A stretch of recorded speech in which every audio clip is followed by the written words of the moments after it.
Let's set a scene. You walk into a rundown classroom of grade 7. It's filled with boys, and in the corner you see two girls sitting with their eyes filled with sorrows of their lives, dealing with families that don't want them educated and just want them married off as soon as possible. Think of the same classroom again, this time with an even distribution of girls and boys. It's the same rundown classroom, but the children are a lot happier, more loved, and more hopeful for their future. To everyone seated here, good morning. Today, right now, we are all the same. We are women, regardless of stature or age. I'm Atiya, and I never imagined I'd be standing here in front of my teachers. Thanks to Sharmishta, my batchmate today, who is a staff from Maharani Ammanni College. The past 30 years have been transformative.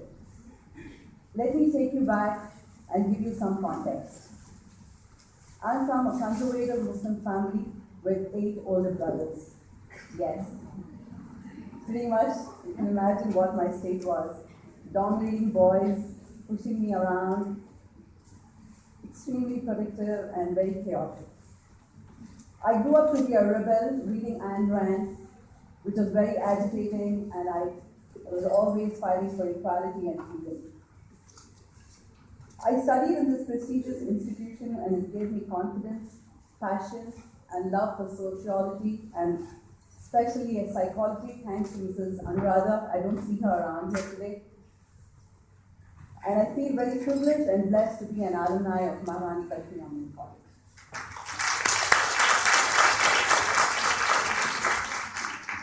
Marriage took me out of India, and I lived in many countries among different cultures. My husband, being a busy doctor, gave me a lot of liberty to do whatever I wanted. So with my background of business and with some entrepreneurial spirit within me, I started a medical equipment business, but soon gave up and handed it over back to my husband because it was not my cup of tea. In my second pregnancy, I delivered a set of twin boys, of which one has mild cerebral palsy. Sometime he was a year old.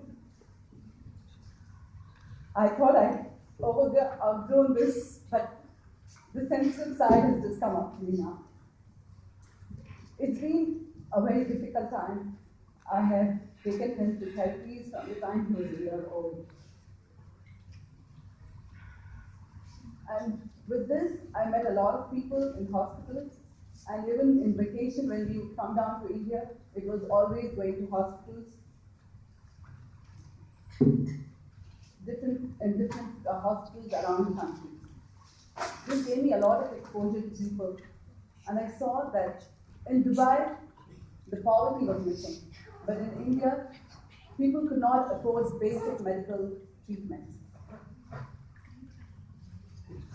By God's grace, today my son is academically flourishing and physically independent. He's pursuing second BCom, and he wins prizes at intercollegiate competitions in quiz and story writing.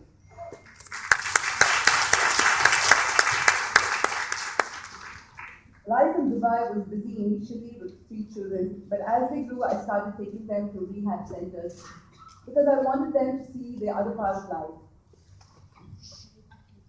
This took me to meeting different sets of people and began enjoying this kind of work, which gave me a lot of pleasure. And also at the same time, I wanted my children to realize and appreciate the fact that it was not the end for my son. There were children who were suffering with conditions far more worse than him. I took my children to rehab centers so that they could bring smiles on those children there, and also to enable them to complete their tasks. Those children are given tasks to achieve in a day. So that gave us immense pleasure doing that. The tsunami of 2004 was the trigger that turned my life around. Along with our friends who are doctors, we helped in collecting supplies and arranging for doctors to be sent to the affected areas. The work there eventually led to setting up an orphanage at Banda Aceh in Indonesia. We support about 135 children and destitute mothers there.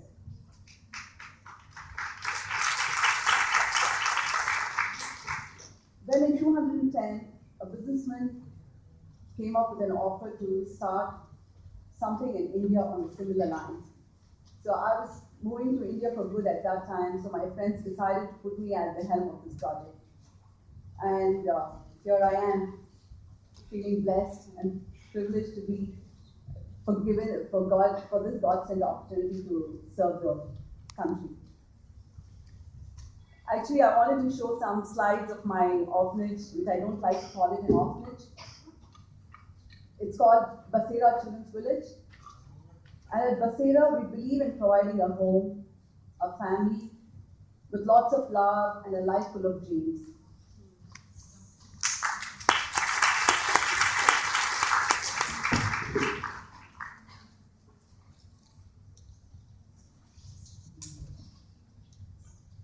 You just have a glimpse at the pictures as to what we are providing the kids.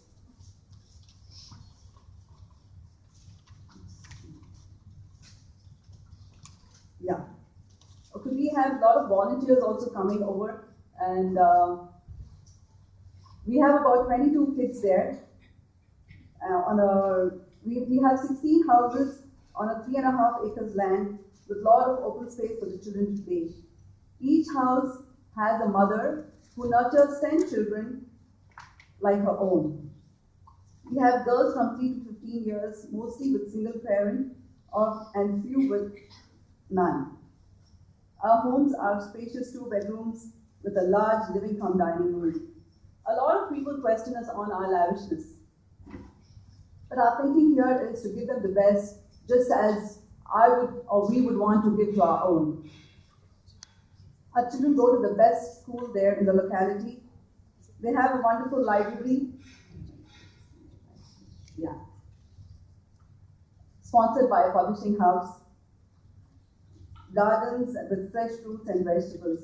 We also have ducklings running around and bird cages for the kids. The purpose that they should feel at home.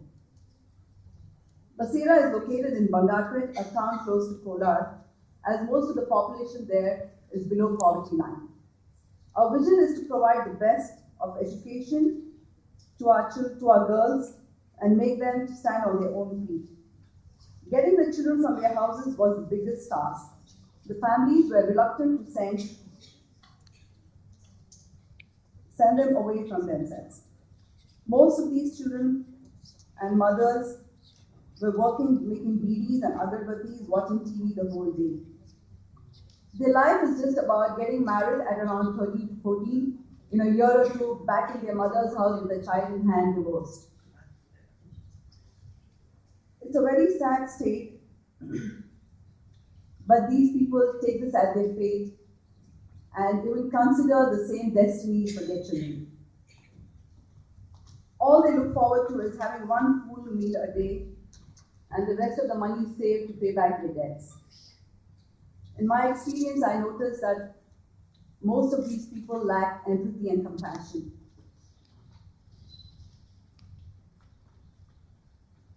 We are hoping the coming generations of mothers will be academically and economically better, thereby making our society and nation better globally. Apart from this, I'm working at a hospital project which has already been mentioned. Hope we are able to do much better than what we have already doing with Basera. Yes, I face many challenges every day, but this gives me a kick.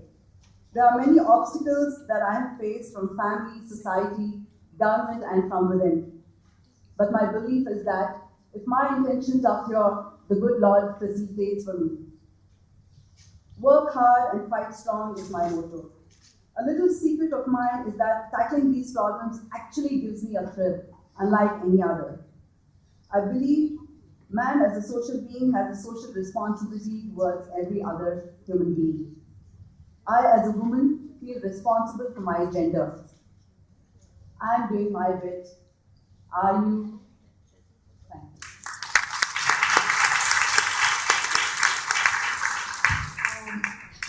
It's like,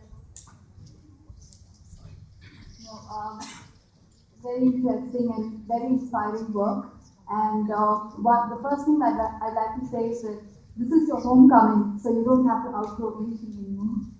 And I think there's some, yeah. I would like to call upon Dr. Meghana onto stage. So I feel much privileged on the behalf of the organizing committee as well as the management to tell that we are proud of you, dear ambassadors. So I request the chairpersons to kindly give away the token of appreciation and gratitude to these alumni.